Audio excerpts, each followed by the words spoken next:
The ghost town of Thurmond, West Virginia. A railroad town settled in the late 1800s and thrived as long as the steam engines of the Chesapeake and Ohio Railroad kept coming through. It never had a big population, but the town grew in reputation over the years for both better and for worse.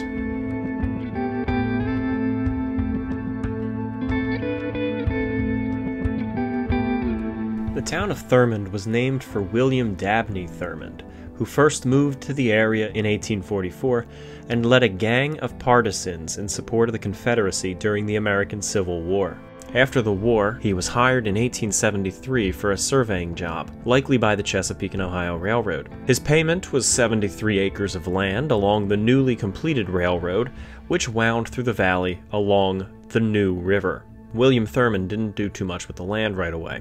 He built a house, but it wasn't until 1883 when a freight station was built here, and then Thurmond became a stop on the C&O Railroad. In 1888, a post office was established, and a year later, the C&O built a bridge crossing the New River.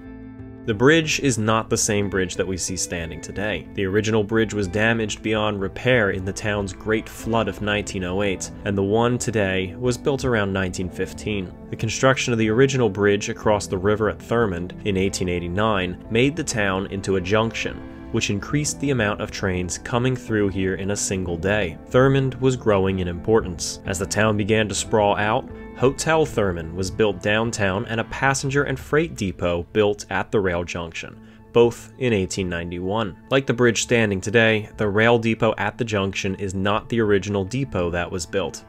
A great fire swept through the town in 1899, burning down the rail depot and several other downtown buildings, including Hotel Thurmond. This wasn't enough to slow the growth of Thurmond, however.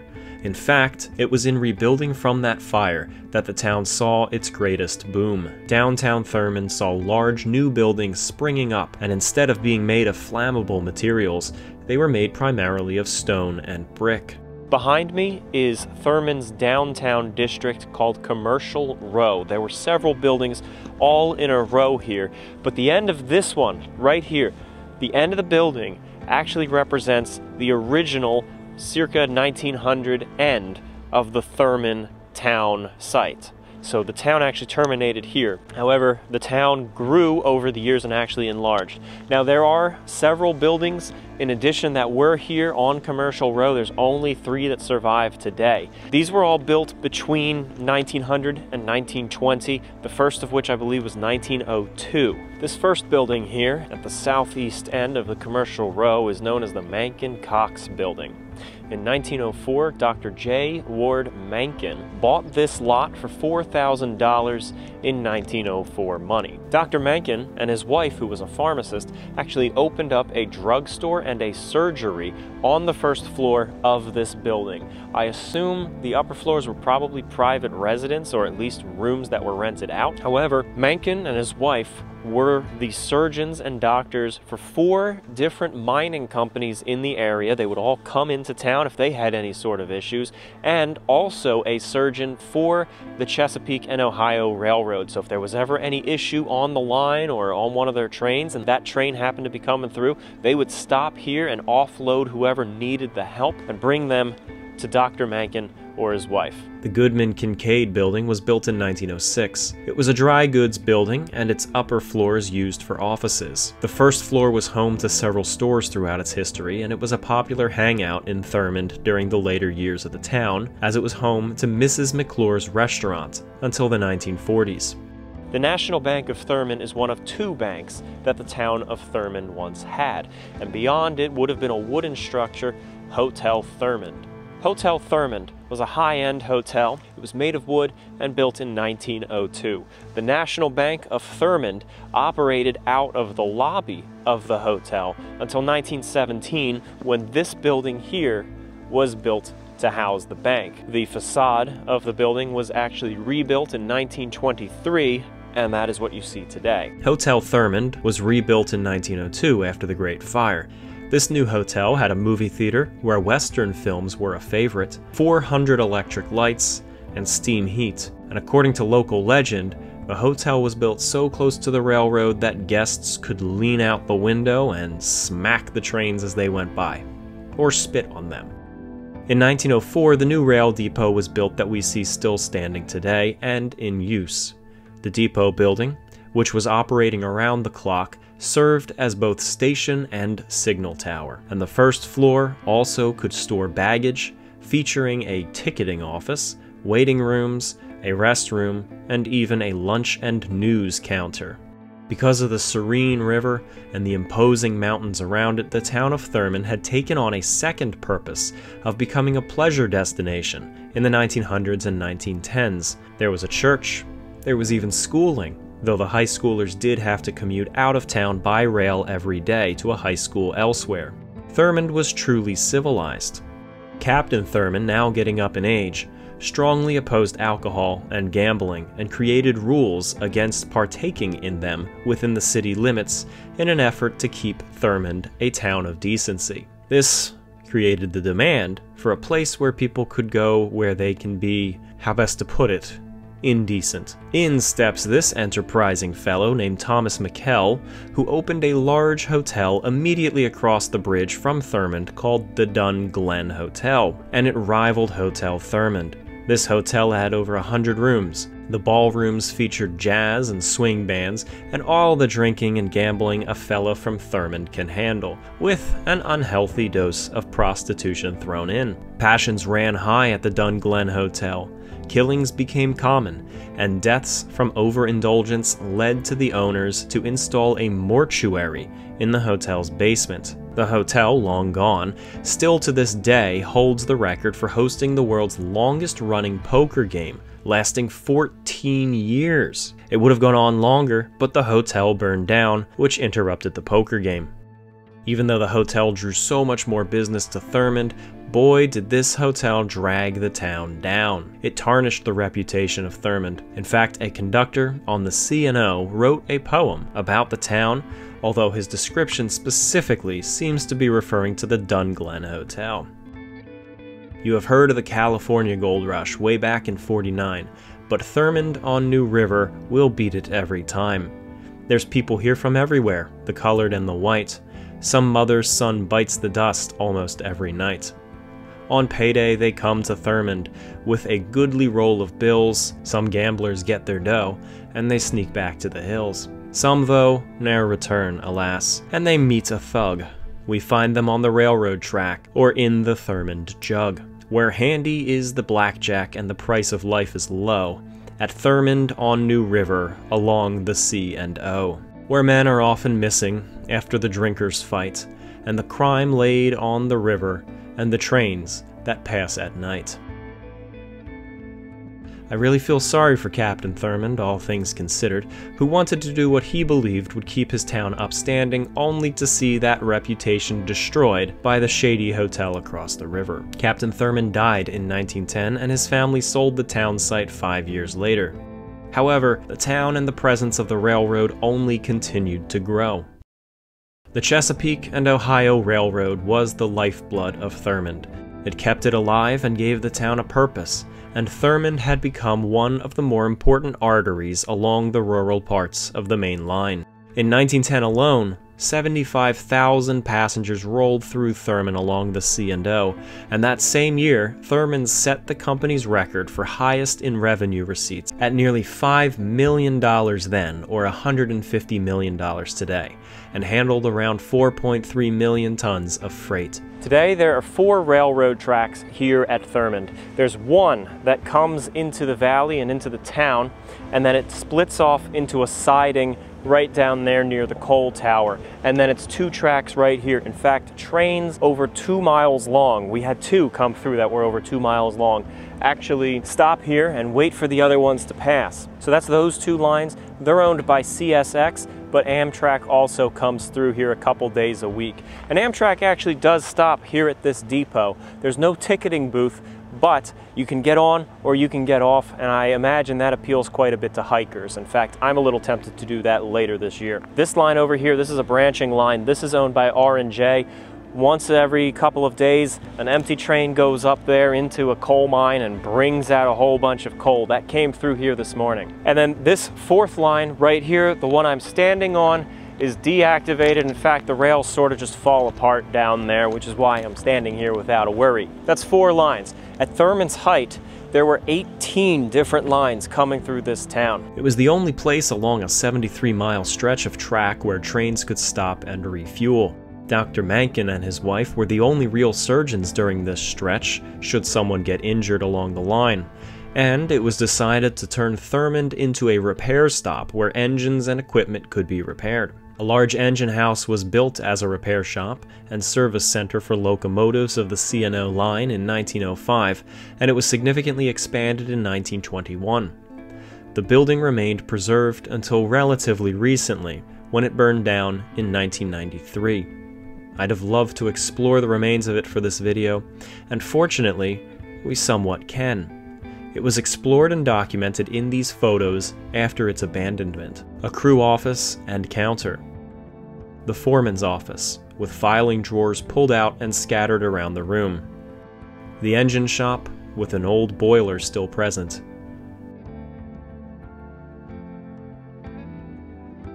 The tool shack within the engine shop. And having been built on uneven ground along the riverbank's slope, we can see in one of the photographs a supporting truss that held the shop up. We're walking right now in what would have been the Thurmond Rail Depot. There's 2 lines immediately here, but spread out across this whole area there would have been several more lines splitting off from the main line, and this would have been a work area. In fact, there would have been a massive engine warehouse to my left, the right of the frame. And this is one of the places where the Chesapeake and Ohio Railroad would have set aside their locomotives or any other machinery that needed work and repairs before it can be returned back to service. And that was actually one of the primary functions of the town of Thurmond. These concrete foundations down below, behind me, were actually the foundations of water towers that you could actually see in an old photograph from the other side of the river. You could see 2 tall water towers right next to each other. One of these massive water towers was capable of holding up to 100,000 gallons of water, and another one built in 1927 could hold 210,000 gallons. These water towers were not to supply the residents of the town, but instead were for the steam engines down below. If they were for the residents of the town, they'd be quite higher up the hill. Now there's a train coming. I gotta get that shot.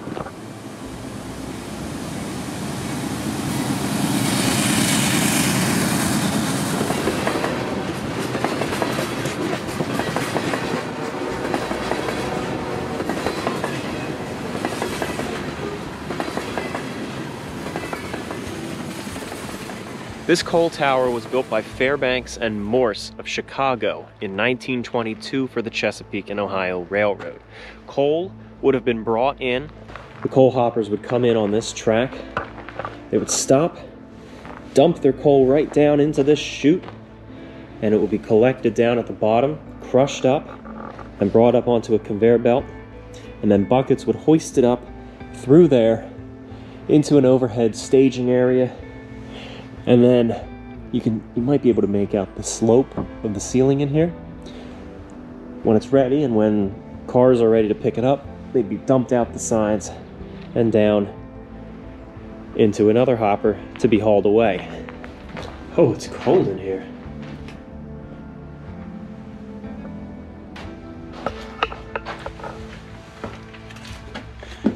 I'm not going down there. That's a sheer drop. I want to see what's left underneath of it, of the receiver. Oh, it's freezing cold in there. There we can actually see, just barely, the hoists. These would scoop up the coal from the bottom down below and bring it up into the reserve area in the tower above. And this is one of the conveyor belts. Well, it's not quite a belt, but it's a conveyance. Coal would be dropped into here, hauled up there, dropped down below, where it gets crushed up. Man, this thing just keeps on going. Well, that's as far as I'm going. However, I did see another YouTube video where one explorer did go all the way down to the bottom. It's worth watching if you want to see what's down there. I'll link to that below.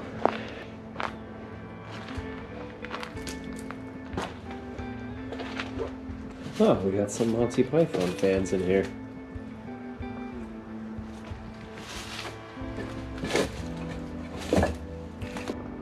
Those would be the coal chutes up there.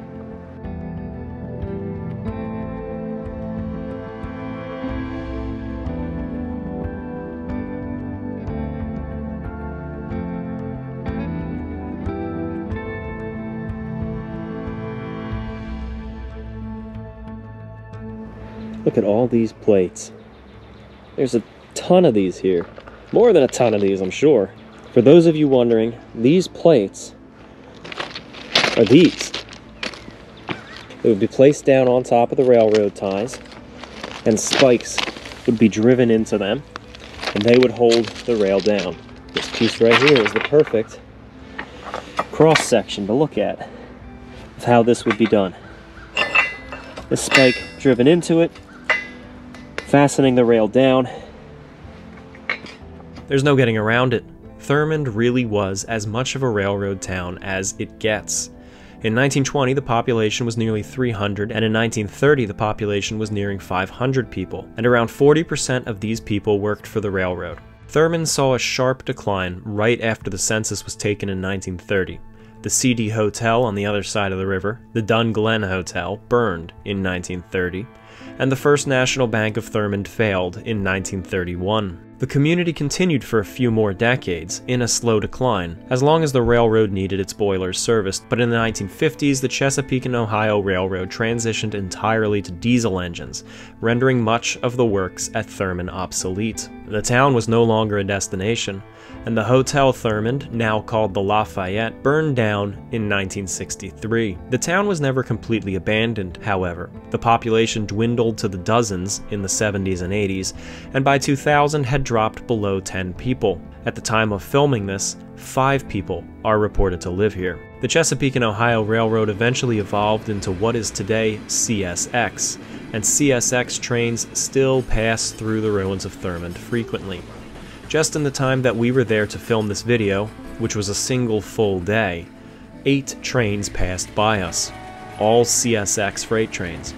Some of them surpassed 2 miles in length, according to a park ranger. Amtrak also stops here a couple times a week. Though there is no ticketing agent, this stop is certainly popular with campers coming to visit the park.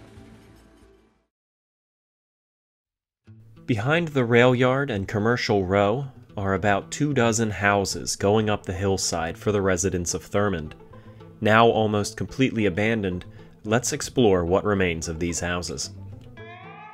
This house is the Charles Well House, built in 1900. It was built by William Thurman himself. It is 1.5 stories and has not changed much since it was built. It's named for Charles Wells, who came to Thurmond with his wife Dorothy in the 1920s to play with the Dun Glen Hotel's dance band. It was in fairly good shape 20 years ago, as we can see in this surveyor's photograph, but has deteriorated significantly since then. The porch has collapsed, and the wooden siding is falling off. Behind the house is an old shed that was opened, so we took a quick look in.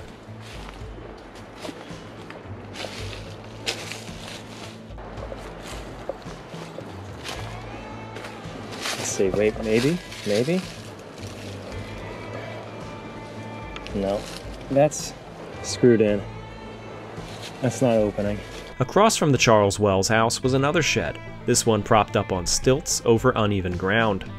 This structure was open, but looked dreadfully unstable, so I didn't enter it any farther than reaching the camera inside and standing in the doorway. This is the May Bogosky house. Unfortunately, I couldn't find anything about who she was. The house appears to be structurally sound, but the elements and vegetation are indeed taking their toll. The side door was open, so we entered with caution.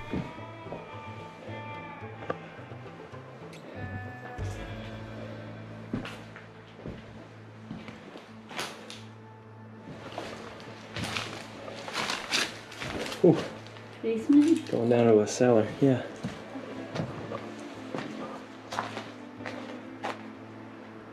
The basement of this building is simply a coal heater. United States Radiator Corporation, Detroit, Michigan. See it branching off into all the different rooms. This one might not have been abandoned all too long ago.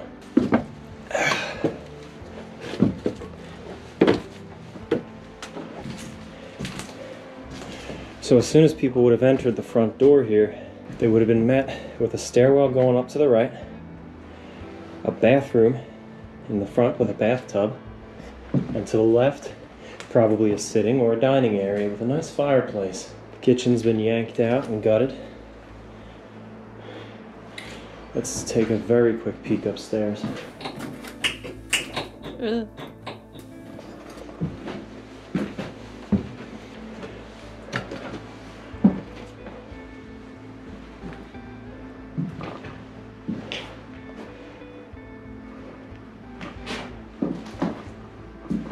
Skincare classes.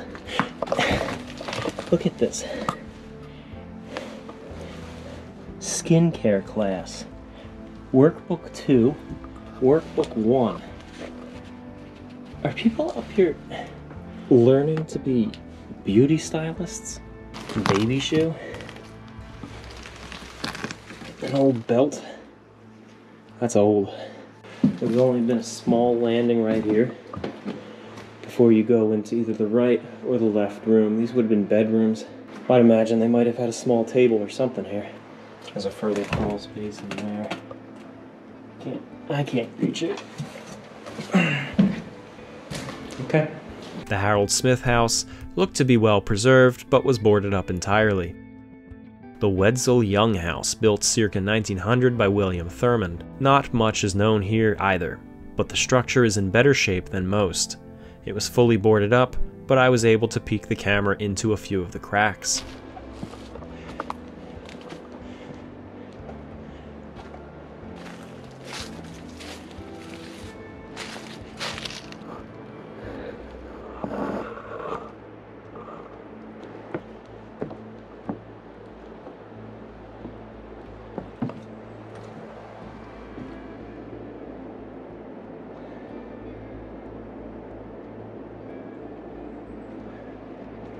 I know this is coming more from the point of view of American nostalgia, but I'm thinking about what it must have been like to live here.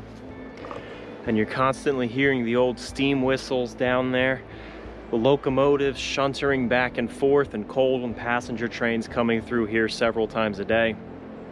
All to the background of the sound of the river down below. That must have been such a wonderful living that must have been. I do know, of course, that the reality of that is, well, you're going to get tuberculosis, you're all breathing in coal dust, so there goes your lungs. People are getting shot in the town all the time. It's not actually the fine, peaceful living that we might think of looking back. The Homer Nicely and Charles Ashley house. It was built late in the game, actually the final house in Thurmond in 1930. It was built for a cashier at the bank, a man named Joe Stone. Joe was the brother-in-law of the bank's chief stockholder and was finished shortly before the bank failed. This is a coal chute. This was a big coal town, so coal probably was not all that hard to get and certainly not expensive. You'd open this chute up, dump your coal in, it would go down to the basement, and in there they would shovel it into the furnace and warm your house throughout the winter.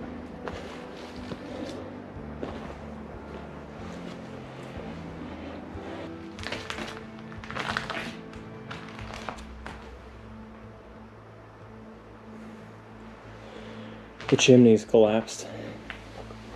You can see sunlight coming in. Window frames shattered on the ground.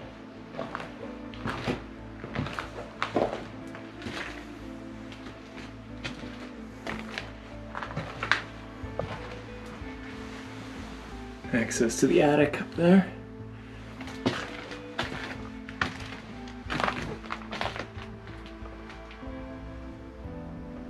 There's a radiator.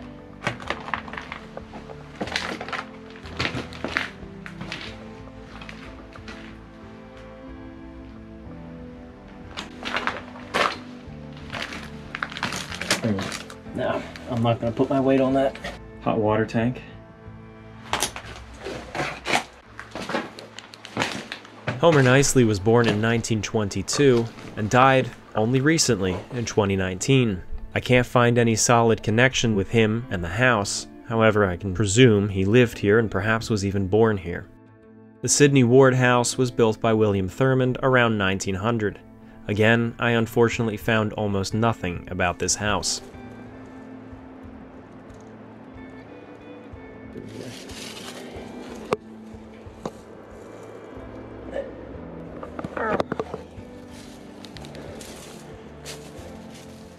This is the James Humphrey house. The date of construction is unknown, but was before 1920. There isn't much known about this one, but the basement was open, and inside was a furnace. The Thurmond Union Church was built in 1927 and was used during the town's heyday by Baptists, Methodists, and Presbyterians. There is nothing of significance left of the Dun Glen Hotel. A National Park Service facility has been built on the remains and supposedly incorporates some of the hotel's original foundations. If you do visit Thurmond, be cautious. Many of the buildings are unstable. On top of that, this is an historic site that deserves care and respect. The Park Service, which began restoring the town in 2003, is continuing to put effort into restoring and maintaining the park and the buildings and the historical elements here. And I hope that this ghost town lasts for future generations to come and see and explore. If you enjoyed this video, please like and subscribe. I'm finally starting a Patreon account that covers both my ghost town and maritime history videos. Please keep an eye out for an announcement video about that later this week. Or, if you're tuning into this video after that has already been published, there will be a link to sign up to that Patreon in the description below. Thanks for watching.